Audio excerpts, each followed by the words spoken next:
भारद्वाज और आप इस समय ग्राउंड मीडिया देख रहे हैं और पूरे देश के सामने इस समय पर एक ही बात चल रही है कि कोरोना जैसी वैश्विक महामारी इससे कब पीछा छूटेगा। तो हमारे साथ आज हमारे बड़े भाई हैं विजेंद्र कुमार, जो जिंद के वरिष्ठ पत्रकार हैं। सबसे पहले तो नमस्कार भाई साहब। नमस्कार अजय, कैसे हो भाई? बिल्कुल बढ़िया, ठीक है। तो इस टाइम पर यदि पूरे देश की यदि बात करें, पूरे देश के जो जितने भी जो करंट के आंकड़े हैं, भाई कितने कोरोना पॉजिटिव केस चले हैं, कितने डिस्चार्ज हुए हैं, और हरियाणा की भी यदि बात करते हैं, वीरेंद्र जी हर आंकड़े हर शाम को देते हैं। काफ़ी खुशी मिलती है जब मतलब जिंद की जितनी भी ग्राउंड की रिपोर्ट है, वीरेंद्र जी हर रोज़ आंकड़े देते हैं। लेकिन काफ़ी दर्शकों के कमेंट आए थे कि अभी तक कुल जिंद के अंदर कितने कोरोना पॉजिटिव केस मिले हैं और उनमें से किन किन व्यक्तियों को डिस्चार्ज किया गया है, और डिस्चार्ज करने का जो भी प्रोसीजर होता है किस प्रकार का अभी फिलहाल में चला हुआ है।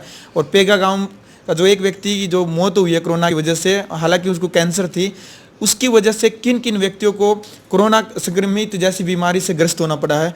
वीरेंद्र भाई, सबसे पहले तो देश में ही बताएं आप कितना क्या अभी मामला जो करंट में चला हुआ है। देखिए, पूरे देश की बात करें, 30 जनवरी को पहला मामला सामने आया था केरल से। वो 29 जनवरी को आए, 30 तारीख को उनका टेस्ट हुआ और 30 को पॉजिटिव आए। और 30 जनवरी के बाद आज 25 मई की बात अगर हम करें तो देश के अंदर 1,38,845 संक्रमण के मामले हो चुके हैं। हालांकि इनमें से काफ़ी का इलाज भी हो चुका है।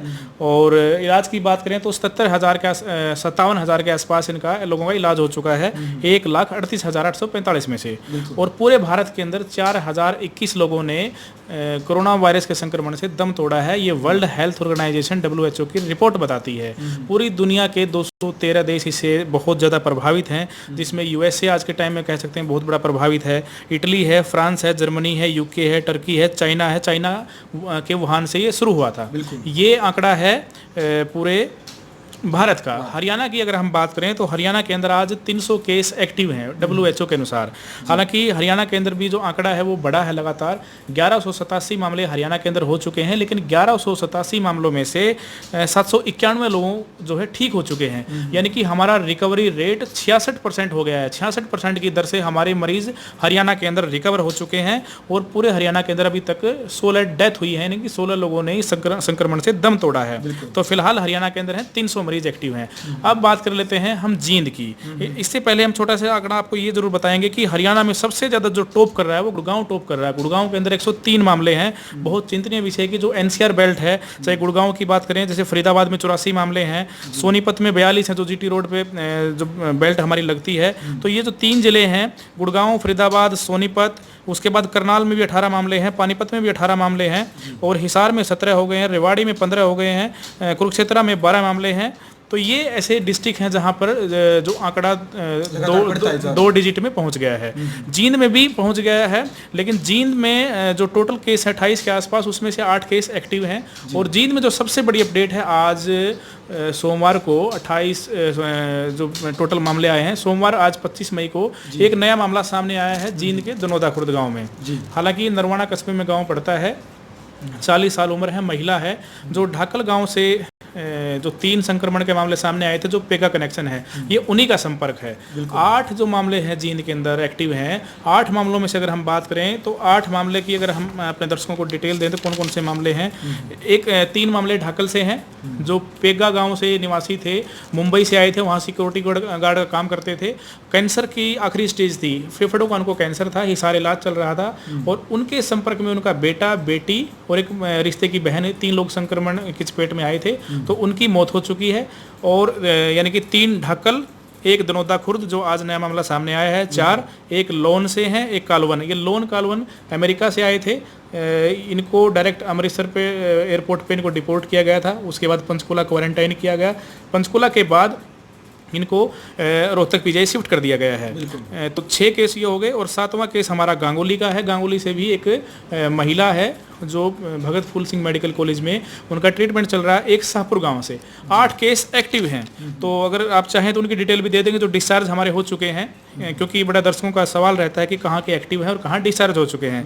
2 निडानी से डिस्चार्ज हो चुके हैं, 4 जो आंगनबाड़ी वर्कर थी खरकरामजी से, वो डिस्चार्ज हो चुकी हैं। और हमारे एक जो रोहतक रोड पे चक्की वाला था जींद में, वो डिस्चार्ज हो चुका है। जुलाना की 60 वर्षीय महिला, वो डिस्चार्ज हो चुकी है। रसीदा गाँव से जो मुंबई से आए थे वो डिस्चार्ज हो गए हैं। नरवाना सब्जी बेचने वाले थे वो डिस्चार्ज हो गए हैं। हैं। छात्र गांव में 2 मामले थे, वो भी डिस्चार्ज। संगतपुरा वाला है वो भी डिस्चार्ज। और धड़ौली बागखेड़ा पिल्लूखेड़ा के जो थे, जो दोनों संक्रमण के मामले जो भगत फूल सिंह मेडिकल कॉलेज में थे एडमिट, वो भी डिस्चार्ज हो चुके हैं। 4 घसोकला गांव से, जहां दादी पोता माँ बेटा चारों संक्रमित थे, ये ठीक हो चुके हैं। और एक पेगावाला की मौत हो चुकी है। ये अब जींद का 25 मई तक का अपडेटेड आंकड़ा है अभी तक का। तो हमने भारत के स्तर पर, हरियाणा के स्तर पर और जींद के स्तर पर पूरे अपने दर्शकों को अपडेट दी। बाजार पूरे खुल चुके हैं। जिला उपायुक्त की तरफ से कोई दिशा निर्देश नहीं है लेफ्ट राइट के। अगर कोई अपने स्तर पर कोई इस तरह का कोई लेफ्ट राइट का फॉर्मूला, जैसे नरवाना में, सफीदों में, पिल्लूखेड़ा में, उचाना में कहीं भी करता है कोई एसडीएम से मिलकर व्यापारी लोग, वो अपना मामला हो सकता है, लेकिन जिला प्रशासन की तरफ से कोई रोक नहीं है। हालांकि जो भीड़ भाड़ वाली जगह है जहां पर जो शारीरिक दूरी का पालन होने के कम चांसेस रहते हैं, जैसे जिम है और जो पार्क वगैरह हैं, सिनेमा हॉल है, मॉल है, वो बंद रहेंगे। लेकिन बाजारों की बात करें तो बाजार पूर्ण रूप से जींद के अंदर खुले हुए हैं। बस सर्विसेज भी शुरू हो गई है, लेकिन वो नॉन स्टॉप है, इसलिए वो ज़्यादा उनका रिजल्ट भी अभी नहीं मिल पा रहा है। क्योंकि हमारे लोकल जो ज़्यादातर हैं जींद के अंदर 152-53 के आसपास बस हैं। 152-53 में से 20 ऐसी बसें हैं जो लंबे रूट पर चलती हैं। चाहे जींद सालासर की बात करें, दिल्ली की बात करें, हमें कटरा तक की बात करें, पंजाब की बात करें, तो तमाम जो लंबे रूट हैं 20 के आसपास, 20 से 30 के आसपास रूट हैं ऐसे जो लंबी चलती हैं। यानी कि हमारी ज़्यादातर सर्विसेज लोकल पर थी और लोकल लोग नहीं आ रहे हैं, तो उसका भी अच्छा रिस्पॉन्स नहीं मिल रहा है। तो अभी तक का जींद के हालात ये हैं। अजय जी बिल्कुल, बहुत बहुत धन्यवाद विजेंद्र जी। तो तमाम जितने भी दर्शक हैं, आप सभी का एक संख्यात्मक प्रश्न बार बार होता था कि कौन कौन से गांव के जो व्यक्ति हैं वो डिस्चार्ज हुए हैं। विजेंद्र जी ने जो भी पूरा जो डाटा आज पूरा निचोड़ जींद की बात करते हैं, पूरा निचोड़ लिख करके, और वैसे भी बताते रहते हैं हर रोज शाम को जैसे लाइव आते हैं जींद न्यूज़ पेज से। तो इन्होंने पूरा जो आंकड़ा है वो बताया कि कितने अभी तक डिस्चार्ज हुए हैं, कितने एक्टिव जो केस हैं। और जी एक चीज़ और बोलेंगे आपके कंक्लूड करने से पहले कि हमारे लोकल स्तर पर जो ट्रांसमिशन है वो इसका नहीं हुआ है, लेकिन जो नए संक्रमण के मामले हमारे सामने आए हैं, जैसे पेगा कनेक्शन से अकेले हमारे ना काफ़ी लोग संक्रमित हो चुके हैं।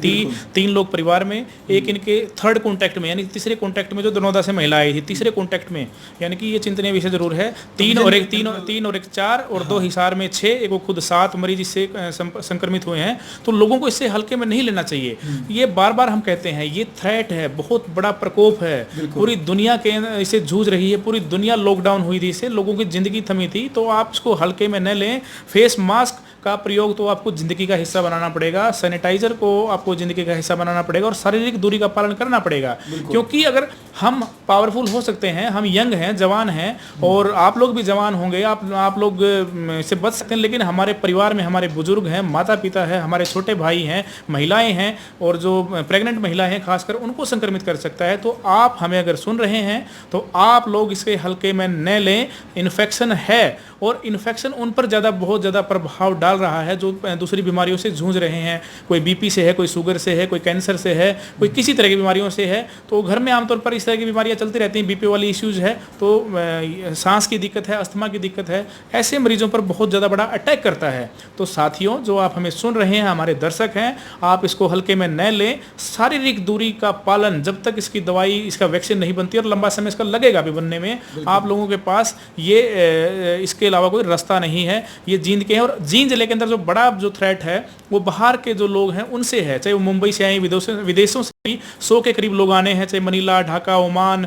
जर्मनी, जापान, काफ़ी देशों से हमारे जिला प्रशासन ने ऐसे लोगों को आइडेंटिफाई किया जो बाहर के देशों से आने वाले हैं। तो वो हो सकता है हमारा आंकड़ा बढ़ाए, लेकिन हमारे लिए बहुत बड़ा चिंता का विषय वो लोग इसलिए नहीं है क्योंकि वो उनको जिले के अंदर एंटर नहीं करने दिया जाएगा, उनको डायरेक्ट पीजीआई रोहतक शिफ्ट किया जाएगा।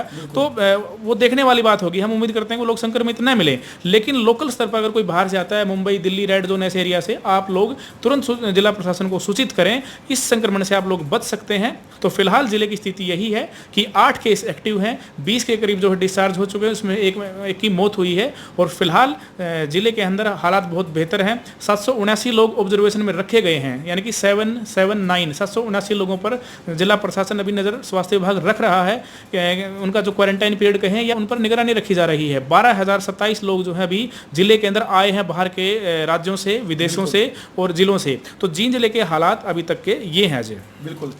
तो सबसे अहम जो बात है विजेंद्र जी भाई बार बार कर रहे हैं कि जो बाहर से जो भी व्यक्ति आता है, आप लोगों को इस टाइम पर सावधानी बरतने की ज़रूरत है, ताकि आप अपने परिवार को, जिस प्रकार से कहा कि आप लोग तो स्वस्थ रह सकते हैं क्योंकि आपकी इम्यूनिटी पावर है, आप मजबूत हैं, आप यंग हैं, लेकिन आपके जो 10 साल से जो परिवार में यदि को बच्चा है, यदि जिसकी उम्र जो 60 वर्ष से जो ऊपर है, यदि उम्र की यदि बात करता हूँ 20 से 40 वर्ष का भी यदि कोई व्यक्ति है, यदि उसकी बीमारी है, कोई कैंसर है, कोई किसी चीज़ का यदि बीमारी से ग्रस्त है, तो वो भी कोरोना जैसी महामारी उसको जल्दी चपेट में ले लेती है।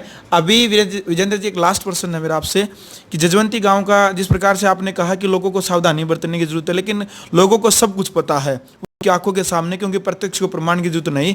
हर रोज क्योंकि लगातार 2-3 महीनों से यही न्यूज़ जो पूरी विश्व के अंदर ये कोरोना जैसी महामारी फैल रही है, अभी भी लोग यदि नहीं मानेंगे तो फिर कब मानेंगे। कहते हैं ना कि हमारे जब सर पे हमारे काफ़ी लोग ऐसे हैं कि हमारे परिवार के अंदर जब तक नहीं आती तब तक नहीं मानते।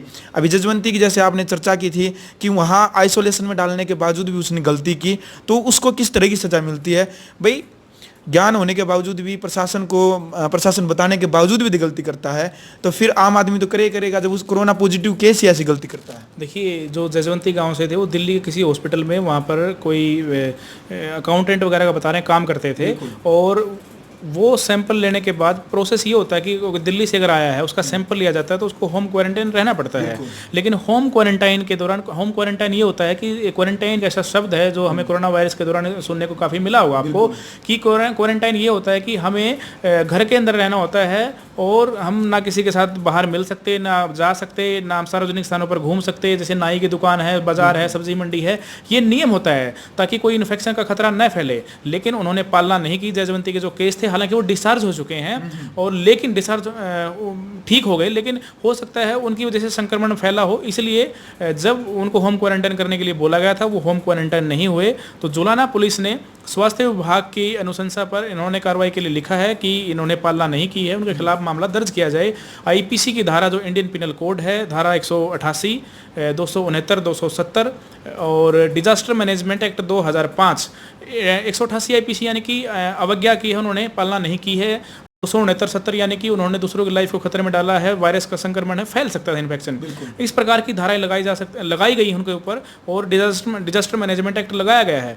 तो ऐसा ही मामला कैथल के अंदर भी आया था कि दिल्ली से आए थे और वो सैंपल करवा के नाई पे सेव करवाने चले गए, बाजारों में चले गए, लेकिन बाद में संक्रमित हुए, तो बड़ा एक इम्पैक्ट है। तो हम आप लोगों से रिक्वेस्ट करते हैं और गुजारिश करते हैं, अगर आपको क्वारंटाइन किया जाता है, आप लोग नियमों की अवहेलना न करें, आप समस्या में आ सकते हैं, कानूनी पचड़े में पड़ सकते हैं, आपका करियर खराब हो सकता है। तो इस तरह की कार्रवाई, अगर कोई क्वारंटाइन को जंप करता है, अगर कोई तोड़ता है, तो उनके खिलाफ इस तरह की कार्रवाई की जाती है। बिल्कुल।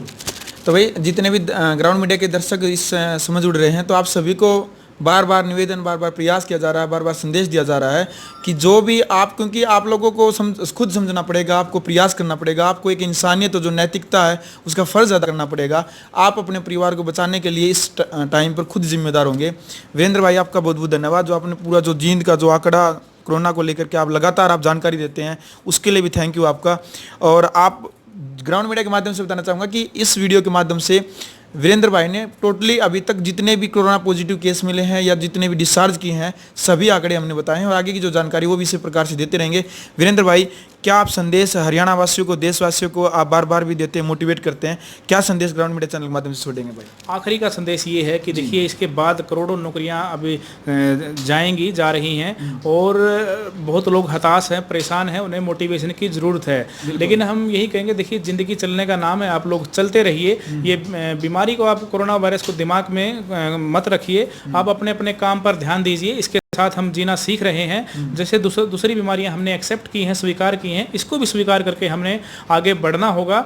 और इसके अलावा आप लोगों को सबसे ज़्यादा जो अब ज़रूरत है वो एक प्रोत्साहन की है। ठीक है, ज़िंदगी में जो 2020 का साल है, ना लॉस ना प्रॉफिट, इस साल को आप ये मानकर चलिए कि हमें ज़िंदा रहने के लिए हमारे लिए ये साल है।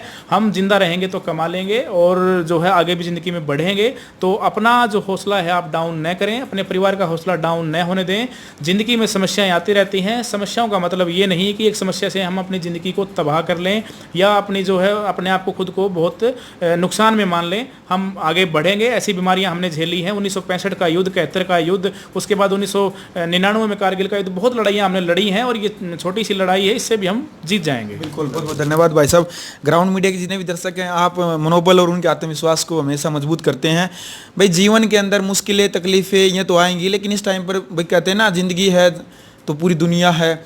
लेकिन 2020 जो वर्ष लगा है पूरे विश्व के लिए, केवल आप लोगों के लिए नहीं है। कहीं आप लोग ये माने, इस टाइम पर आप लोगों को केवल संयम और सहनशीलता का परिचय देना है, आपसी परिवार को सहयोग करना आपसी में।